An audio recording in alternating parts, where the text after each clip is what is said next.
Samsung A03s touch not working. তো আমাদের Samsung A03s এই ফোনটা আছে, বেশিরভাগ প্রবলেম হয় সিপিইউ থেকে। তো আমরা সিপিইউতে প্রবলেম হইলে আমরা সিপিইউ রিভলভ করি, রিভলভ করে প্রবলেমটা সলিউশন করি। তো আমরা এটাকে সবার আগে চেক করব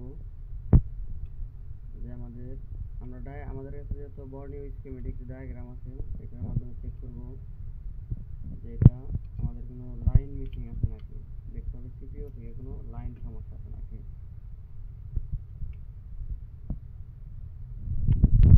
তো আমাদের এখানে আছে আমাদের ডায়াগ্রাম, যেমন আমাদের কানেক্টরের পাশে প্রথম চারটা লাইন আছে, তারপর দুইটা বাদে একটা, তারপর একটা বাদে আরেকটা, আমাদের টোটাল হলো 6টা লাইন। তো আমরা এখন এই 6টা লাইন চেক করে আগে দেখব যে আমাদের এখানে কোনো মান আছে নাকি। যদি কোনো ধরনের রিডিং না পাওয়া যায় তখন আমরা এটাকে সিপিইউ রিভলভ করব।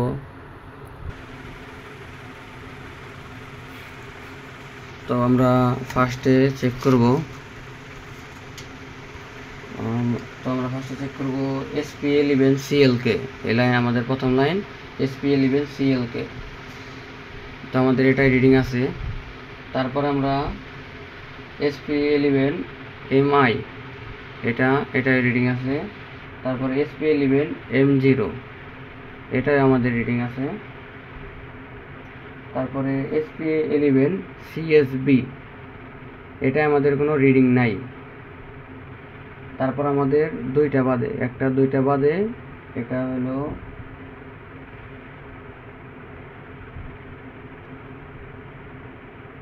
তো এটা রিডিং আছে। তারপরে আমাদের বিপিএইচ একটা লাইন আসবে, পিএমইউ থেকে একটা ভোল্টের লাইন আসবে ওইটা।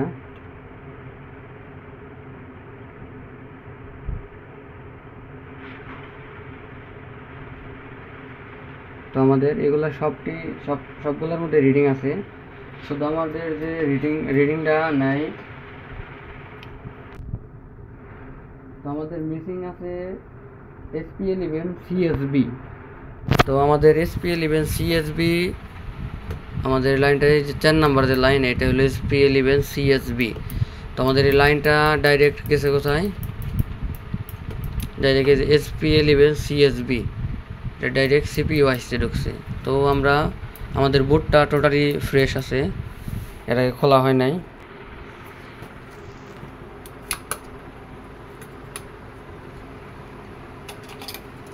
আমাদের মাদারবোর্ডটা কিন্তু টোটালি ফ্রেশ আছে, একবারে ফ্রেশ। আমরা এটাকে সিপিইউ রিভলভ করব এখন।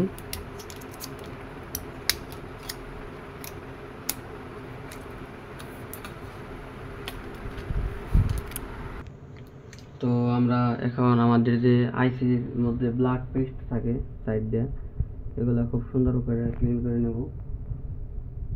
এগুলো যদি আমরা ক্লিন করে না নিই তাও আমাদের পাশে রেজিস্টারগুলো থাকে, এগুলো উঠে যাওয়ার সম্ভাবনা আছে।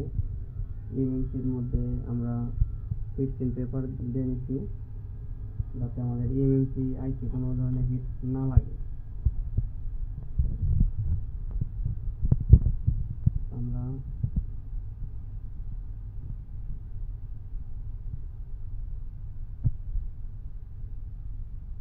এগুলো খুব সুন্দর করে কেটে নিতে দেবো আড়াগুলো।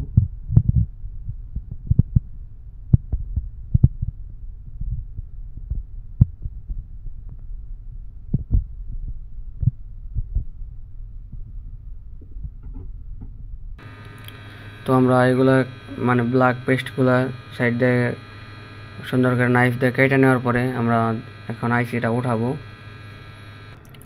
তো আমাদের এখন আইসিটা খোলা শেষ। তো আমরা এখন এটাকে সুন্দর করে ক্লিন করব। ক্লিন করার পর এটাকে রিভলভ করব। তো আমাদের মাদারবোর্ড ক্লিন করা এবং আইসি রিভলভ করা হয়ে গেছে। আমরা এখন এটা মাদারবোর্ডে বসিয়ে দিব।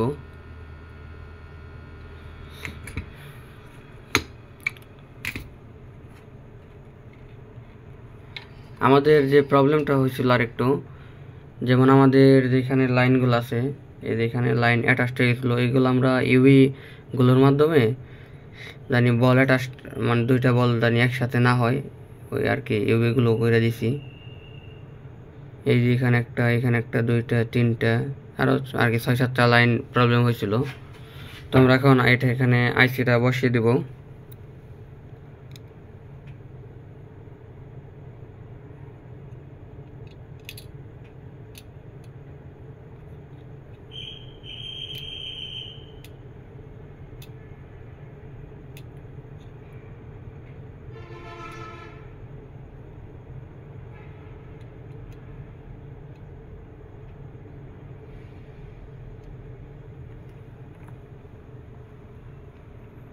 তো আমাদের আইসিটা ঠিক মতো বসে লাগিয়ে দিব।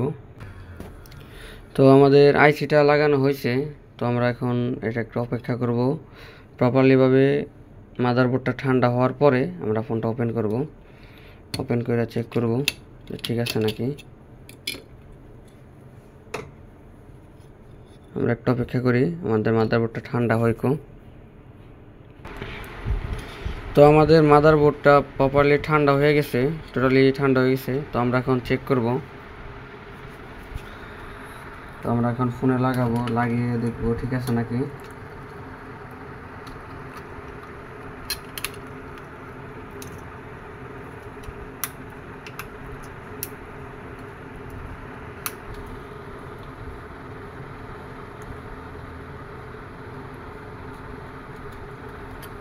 আমাদের ফোন চালু হয়েছে।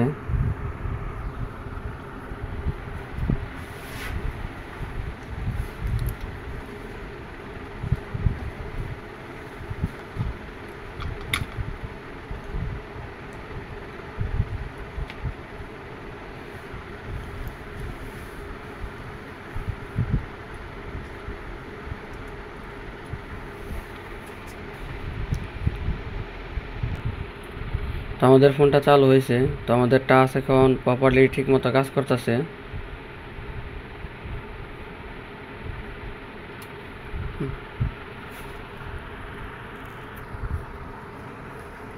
যেমন যেমনি ইচ্ছে ওইভাবে চেক করতেছি, এখন আমাদের টাচ কাজ করতেছে।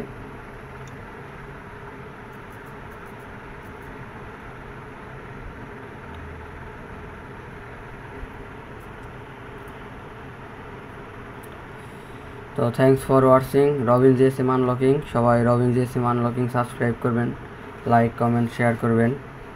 তো আজকের ভিডিও আমাদের এই পর্যন্তই।